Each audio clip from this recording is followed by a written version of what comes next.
The shoes. I'm making a video on the shoes I wear and yeah, the shoes I wear, right? Okay.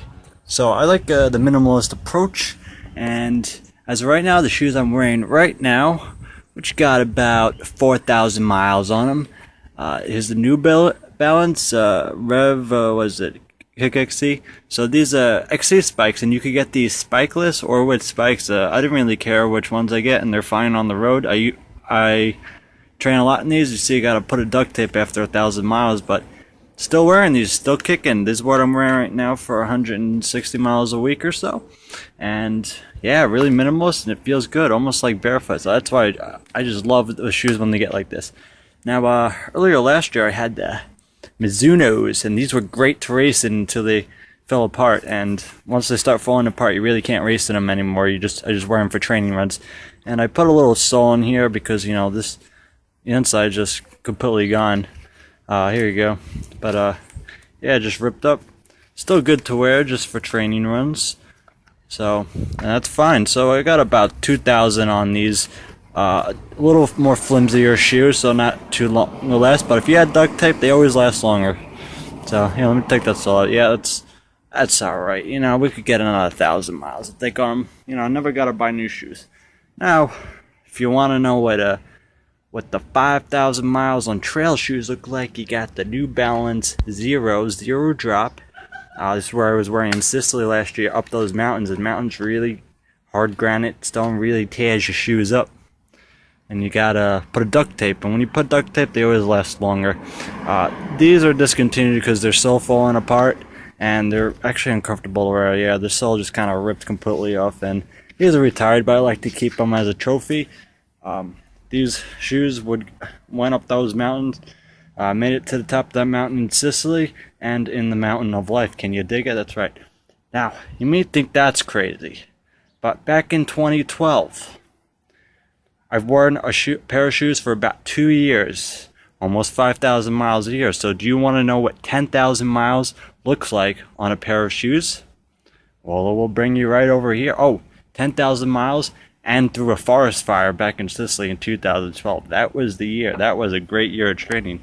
Well, here we go. You got the New Balance Minimalist from back 2011, 2012. I think it was a sophomore year, freshman year in college or something like that. That was wild. But these were really durable. These were definitely very durable. They lasted incredibly long, longer than these, because the mesh was just like sewn into the sole. These, it's like a little bit separate. The tops are separate, but these I always added duct tape. And as you can see, when I ran through that forest fire, parts of the the orange part was burned off, and I kind of just picked it away with my hands a little bit, but the other parts were good. These shoes actually melted a little bit on the asphalt on some of those runs, so the rubber on these shoes was a little different than the rubber on these shoes, because at 120 degrees on a hot road in southern Italy or Sicily, your shoes will start melting. And not the best rubber, but it was very durable, definitely. So for hot roads, these weren't really the best. These were a lot better.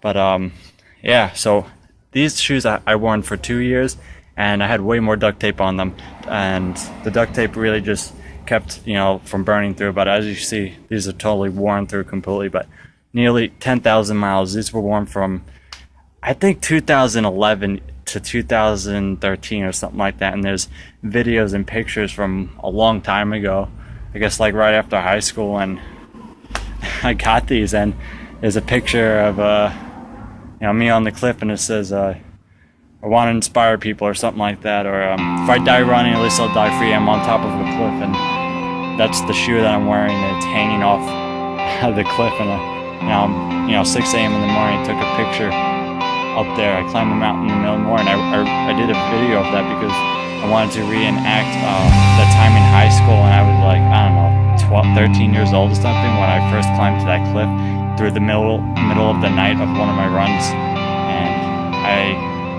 passed out, and I woke up to an amazing sunrise, and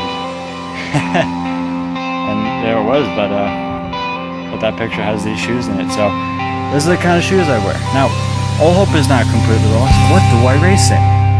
Well, when you're racing, you gotta be a little smarter. I got, same shoes I'm wearing right now, but they're new. I just saved these for races, some workouts.